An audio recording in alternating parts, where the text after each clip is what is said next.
사랑하는 성도 여러분, 우리는 본능적으로 자신의 부끄러움과 치부를 감추려고 하는 마음이 있습니다.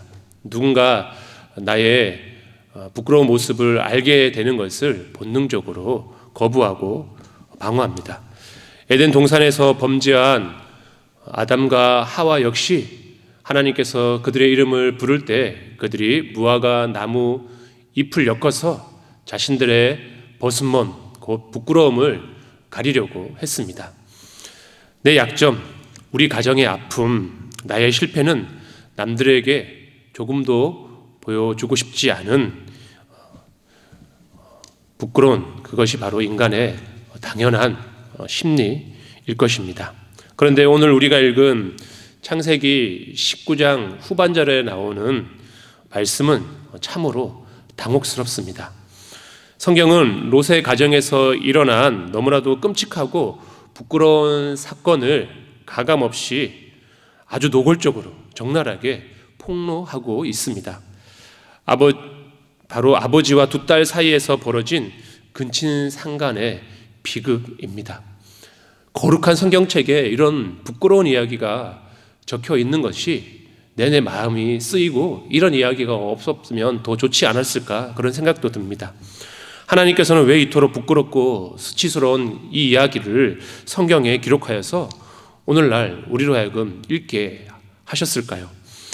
그것은 이 부끄러운 역사가 단순히 과거의 한 사건으로 끝나는 것이 아니라 오늘날을 살아가는 우리 역시 세상의 도리를 따르고 살아가는 그 연약함을 향한 엄중한 경고의 메시지로 보아야 할 것입니다. 하나님의 말씀보다 세상의 이치와 도리를 따라 살아갈 때 우리 역시 이런 큰 죄에 빠질 수 있음을 경고하고 우리로 하여금 영적인 잠에서 깨어나게 하기 위한 경고의 말씀이다라는 것입니다.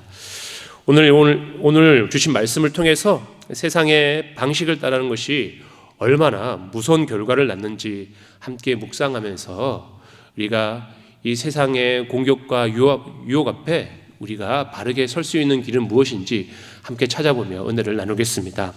첫 번째, 세상의 도리를 따른 결정 세 가지가 나오고 있습니다. 우리 첫 번째는 롯의 가정은 두려움에 빠져 산에 있는 동굴로 거처를 옮겼습니다. 우리 본문 30절에 보면 롯은 소알에 거주하다가 두려워서 산으로 거처를 옮기게 되었습니다. 우리 30절 말씀을 함께 읽겠습니다.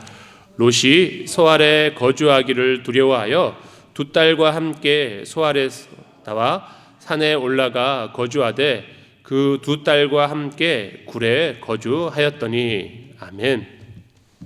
여러분들, 본래 하나님의 천사들이 소돔과 고모라가 멸망할 때에 롯의 가족을 구원하기 위하여서 그 도시에서 빼내어 빨리 저기 산으로 대피하여라 라고 명령했습니다. 그때 롯이 너무나도 지치고 힘들고 충격을 받아가지고 저 산까지 가는 것이 매우 힘드니 소알 땅으로 가게 해달라고 부탁을 했습니다. 이처럼 소알은 롯이 간절히 청하여 허락받은 은혜의 도피처였습니다. 하나님께서 친히 허락해 주시면서 소알 땅을 그 진노와 멸망으로부터 지켜주시겠다라고 약속해 주셨습니다. 안전을 보장하신 성읍이었습니다. 하지만 롯의 마음에는 그 약속을 신뢰할 여유조차 남아있지 않았습니다. 지금 소알에 있는 롯이 당한 그 충격적인 일은 무엇이었죠? 눈앞에서 소돔과 고모라가 유황과 불로 잿더미가 되는 것을 바로 앞에서 보았습니다.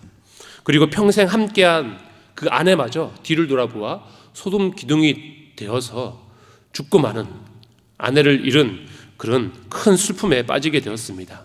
집과 일터, 사랑하는 가족까지 한꺼번에 앗아간 아주 참혹한 재난은 그에게 씻을 수 없는 영적, 심리적 내상을 입게 했습니다.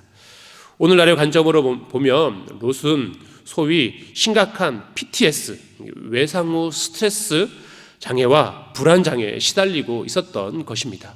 지금 하나님께서 안전을 보장해 주신 소알 땅에 있지만 그가 당한 큰 충격으로 인하여서 두려움에 빠져 덜덜덜 떨면서 여기도 안전하지 못하라고 하는 두려움이 그를 엄습해 삼키게 된 것입니다. 결국 그는 하나님께서 보장하신 안전지대를 버리고 빛조차 들지 않는 저기 산속으로, 그 산속 깊은 동굴 속으로까지 도망가서 피하게 되었습니다. 자신을 스스로 고립시키고 말았습니다. 두 번째, 세상의 도리를 따른 결정 두 번째는 대를 잇고자 근친상간을 선택했습니다. 동굴에 고립된 두 딸 역시 롯과 같이 큰 충격에 휩싸이길 마찬가지였습니다. 그녀들 역시 불안해졌습니다.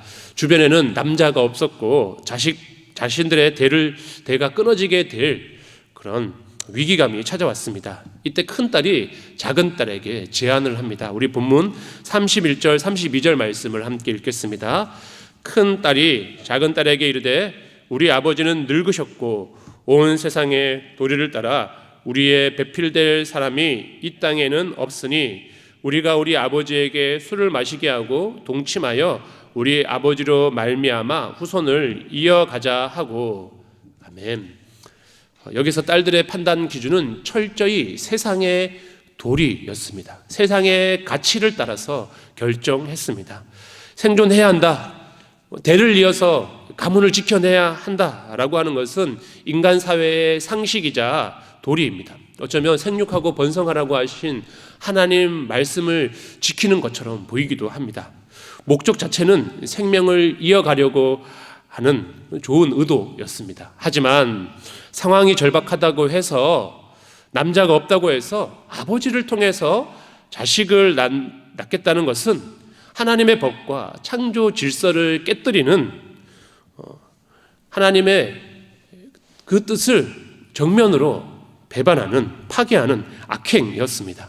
세상이 우리를 유혹할 때 가장 많이 사용하는 논리가 이런 것이죠. 어쩔 수 없잖아, 상황이 이런데 남들도 다 이렇게 하잖아 라고 하면서 지금 주어진 상황에 타협하라 라고 유혹하는 것이 세상의 모습입니다. 생존을 위해서, 경제적인 이득을 위해서, 위기를 모면하기 위해서 세상의 도리를 따르는 것을 합리화하려고 합니다. 비록 그것이 하나님의 뜻이 아니고 죄를 범하는 것을 우리가 이미 알고 있음에도 불구하고 때로는 어쩔 수 없다라고 하면서 죄까지도 스스럼없이 짓는 것이 바로 인간의 연약한 모습입니다. 하지만 성도 여러분, 목적이 아무리 그럴듯해 보인다 할지라도 방법이 악하다면 그것은 하나님께서 기뻐하지 않으시는 죄입니다. 하나님께서는 결코 그런 불의한 방법을 통하여서 대를 잇기를 결코 원치 않으십니다. 여러분들, 우리가 사울 왕의 모습을 통해서 알고 있듯이 하나님께서는 아무리 많은 번제물을, 좋은 것으로 하나님을 제사하는 것보다 더 중요한 것은 하나님의 말씀에 순종하는 것이 더 하나님께서 기뻐 받으시는 예배라고 말씀하였습니다. 아무리 결과가 좋고 아무리 좋은 의도를 가지고 있고 상황이 어쩔 수 없다 할지라도 악한 방법을 쓰는 것은 결코 하나님께서 원하지 않는 세속적인 방법이다라는 것입니다. 세 번째로, 세상의 도리를 따른 세 번째 결정은 술을 마시게 하여서 아버지를 속였습니다. 결국 이 끔찍한 계획을 실행하기 위해서 두 딸들은 아버지를 술에 빠져서 알지 못하게 속입니다. 왜 술을 먹여서 알지 못하게 하죠? 아버지가 이것을 반대할 것을 그녀들은 이미 알고 있었습니다. 아버지가 이거는 말도 안 된다, 이것은 하나님의 뜻이 아니다, 이것은 부끄러운 일이라고 그들에게 분명하게 알려주고 반대할 것임을 그녀들은 알고 있었기 때문에 자신들의 이 계획과 생각을 관철시키기 위해서 아버지조차 술을 먹여서 속이고 만 것입니다. 32절과 33절에 보면 아버지를 술에 취하게 한 뒤 먼저 큰 딸이 아버지와 동침을 합니다. 그리고 난 그 다음날 또다시 이번에는 큰 딸이 작은 딸에게, 동생에게 똑같은 짓을 하도록 부추깁니다. 이 장면을 자세히 보십시오. 제 전연성이 얼마나 무서운지 볼 수 있습니다. 마치 에덴 동산에서 선악과를 따먹은 하와가 남편인 아담에게 그 열매를 주어서 함께 죄를 짓게 만드는 것, 이처럼 동굴 안에서도 죄악이 점점 커져갑니다. 이 큰딸의 머리에서 있었던 그 악한 계획이 행동으로 옮겨지게 되고, 행동으로 옮겨지게 되자 자신만 죄를 짓는 것이 아니라 동생에게까지 강요하면서 죄가 점점 더 커져 갔습니다.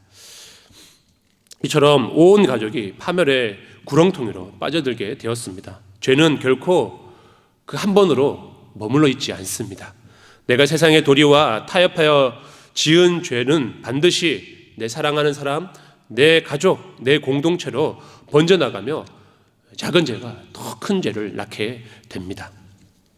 이처럼 세상의 도리를 따라서 롯의 가족은 이 세 가지 세속적인 선택을 하여서 하나님 앞에 범죄하고, 그리고 가족이 몰락의 위기 가운데 빠지게 되었습니다. 그런데 이런 상황 속에서도 두 번째로 롯은 잠들어서 지금 어떤 일이 벌어지고 있는지 알지 못했습니다.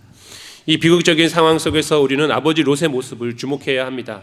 33절과 35절은 동일하게 무서운 말씀을 반복하고 있는데요, 그 내용을 보면 그 아버지는 그 딸이 눕고 일어나는 것을 깨닫지 못하였더라. 지금 술을 한창 먹고 난 다음에 깊은 잠에 빠져서 지금 근친상간이라고 하는 말도 안 되는 그런 비극이 벌어지고 있음에도 불구하고 롯은 잠에 빠져서 이러한 일을 알지 못했습니다. 육신만 잠든 것이 아니라 영적으로 완전히 깊은 잠에 빠져들었습니다.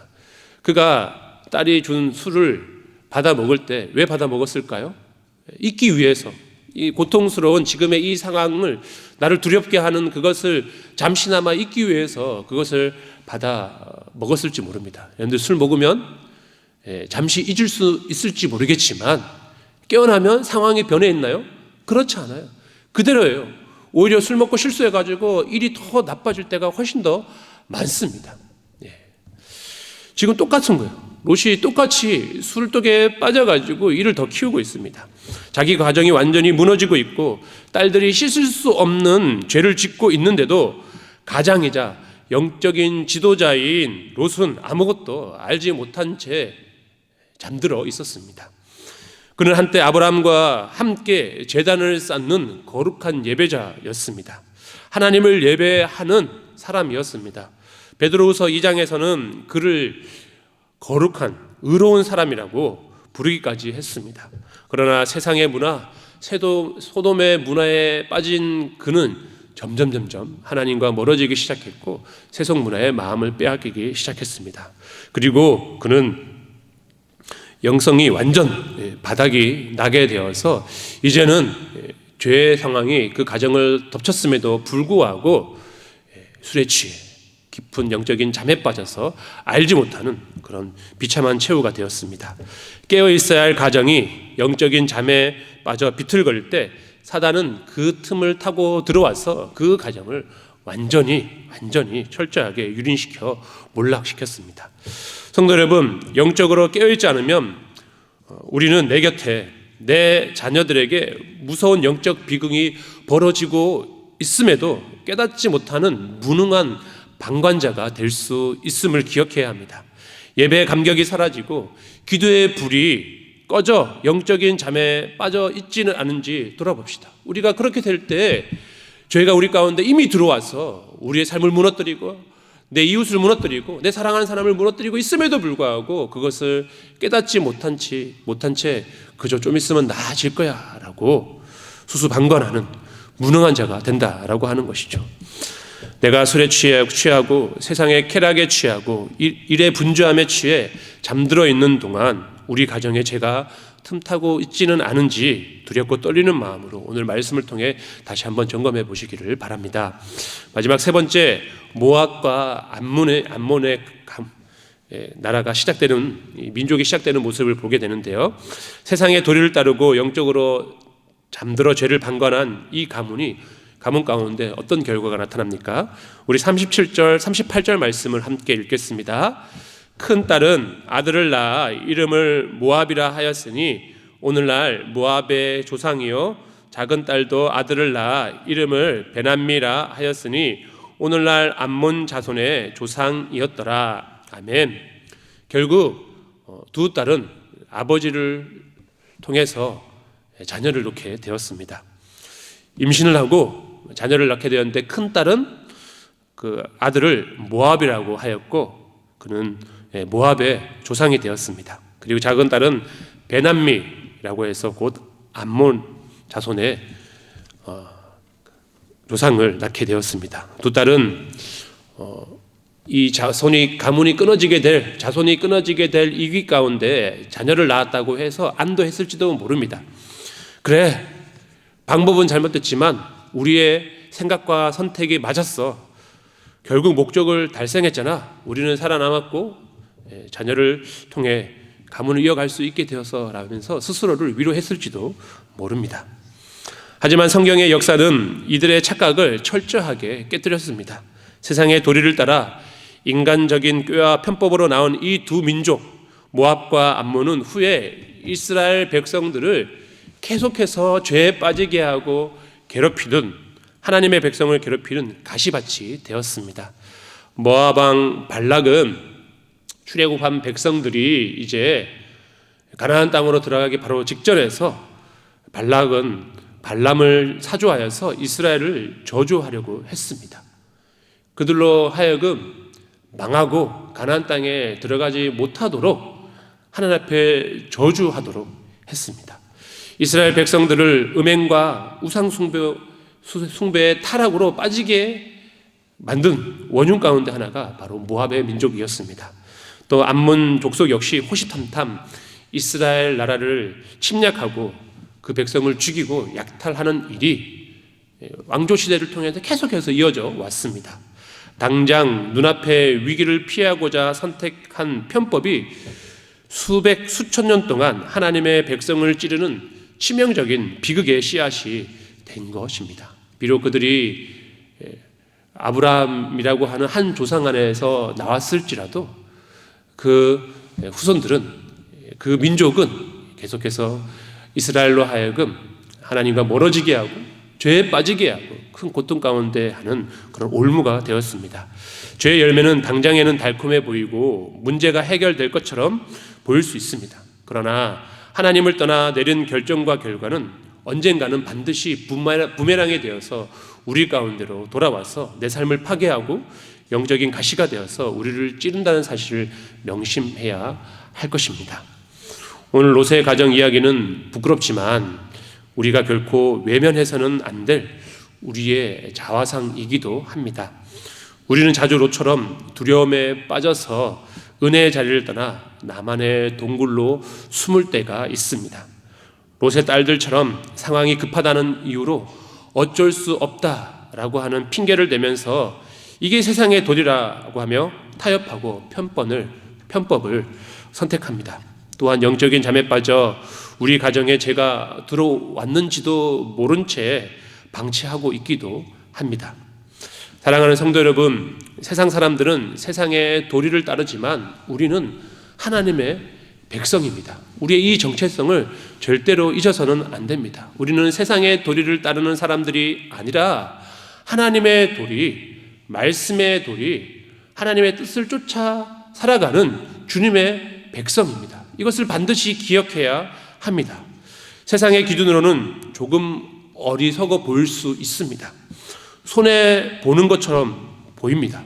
대가 끊길 것 같은 극단적인 위기 상황이 우리 앞에 놓여 있다 할지라도 우리는 하나님의 백성인 것을 늘 기억하면서 모든 상황과 결과를 주님께 맡기고 말씀과 창조 질서를 지켜내는 것이 바로 하나님 백성된 자의 모습이어야 할 것입니다. 하나님의 도리를 따르기 위해 우리는 그렇다면 우리 앞에 놓여있는 이 죄의 유혹 앞에서 우리는 어떻게 해야 할까요? 세 가지를 권면합니다. 첫째로 기도로 영적인 잠에서 깨어나야 합니다. 롯의 비극은 그가 깨닫지 못했다는 데 있습니다. 지금 그에 닥친 그런 절망적인 상황 앞에서 잠식되어서 그는 여호와 하나님을 바라보지 못했습니다.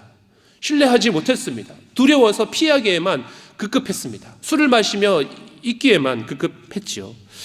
세상의 근심에 취하고 눈앞에 이익에 취해 있으면 내 영혼이 죽어가는 지도 모른 채 깊은 잠에 빠지게 됩니다. 그러니 우리는 날마다 기도의 자리를 지키며 나의 영적 감각을 날마다 새롭게 하며 우리 자신을 거룩하게 지켜나가야 할 것입니다. 내가 깨어 있어야 내 가정을 지키고 사단의 교묘한 공격을 분별할 수가 있습니다. 지금 내가 영적으로 깨어 있는가를 매 순간 주님께 물으시기 바랍니다.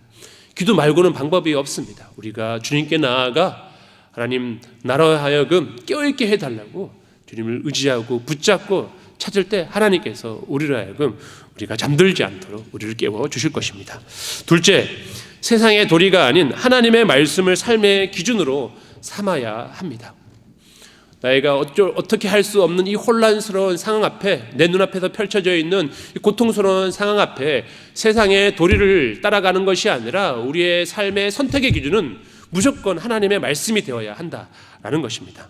세상은 끊임없이 우리에게 지금은 어쩔 수 없어, 이게 현실적인 정답이야 라고 속삭일 것입니다. 그때마다 우리는 그 생각을 하나님 말씀 앞에서 쫓아내야 합니다. 내 생각과 세상의 상식이 하나님 말씀과 충돌할 때 우리는 과감하게 내 생각과 세상의 것을 버리고 하나님 말씀을 선택해야 할 것입니다. 남들이 다 하는 길이 아니라 주님이 가라 하는 그 길을 선택하는 것, 그 길이 우리가 가야 할 믿음의 길이요 성도의 길이라고 하는 것입니다. 우리가 그 길로 나아갈 때에 지금 당장은 죽을 것 같지만 곧 죽는 길이 사는 길이심을 여러분들 기억하시기 바랍니다. 셋째, 내 힘으로 서두르지 말고 하나님의 때를 기다릴 수 있어야 합니다. 롯의 딸들은 대가 끊길 것 같은 그런 위기의 상황이 두려워서 죄의 방법을 찾아서 서둘러서 이 문제를 해결하려고 했습니다. 하지만 믿음은 기다림입니다. 내 계산으로 당장 망할 것 같고 끝날 것 같아도 하나님께서는 보이지 않는 곳에서 우리를 위해, 하나님의 뜻을 위해 열심히 일하고 계심을 우리가 믿음으로 볼 줄 알아야 합니다. 그러니 우리는 이 문제 가운데 하나님의 선하신 뜻이 이루어지기를 간절히 바라며 기다릴 수 있어야 하는 것이죠. 인간적인 편법으로 문제를 해결하려고 하기보다는 하나님의 도우심이 나타날 때까지 거룩한 인내로 버티고 견디고 참아낼 수 있어야 합니다. 내가 서두를 때 죄가 시작되지만 내가 기다릴 때 하나님의 역사가 시작될 것입니다. 동굴은 우리가 머물러 있어야 할 곳이 아닙니다. 하나님께서 우리를 세상의 빛으로 소금으로 불러주셨습니다. 세상이 다 망하고 우리를 아프게 하고 우리가 있을 것 같이 느껴지지 않을지 모르지만 우리는 비록 이 땅을 살아가고 있지만 우리의 시민권은 하늘에 있는 하나님 나라의 백성입니다. 하나님께서 반드시 우리를 통해서 하나님의 선한 일을 이루어 가실 것이고 세상을 변화시켜 가실 것입니다. 그 담대함으로 맞서 싸울 수 있는 거룩한 주님의 종이 될 수 있게 되기를 바랍니다. 두려움이 만든 어두운 굴 속에서 나와 하나님의 약속의 빛 아래로 걸어 나아오십시오. 이번 한 주간 하나님의 말씀을 붙들고 승리할 수 있게 되기를 바랍니다. 우리가 하나님의 도리를 지킬 때 하나님께서 반드시 우리의 삶과 가정을 책임져 주실 것입니다. 그 하나님의 큰 손을 경험할 수 있는 저와 여러분이 될 수 있기를 간절히 소망합니다.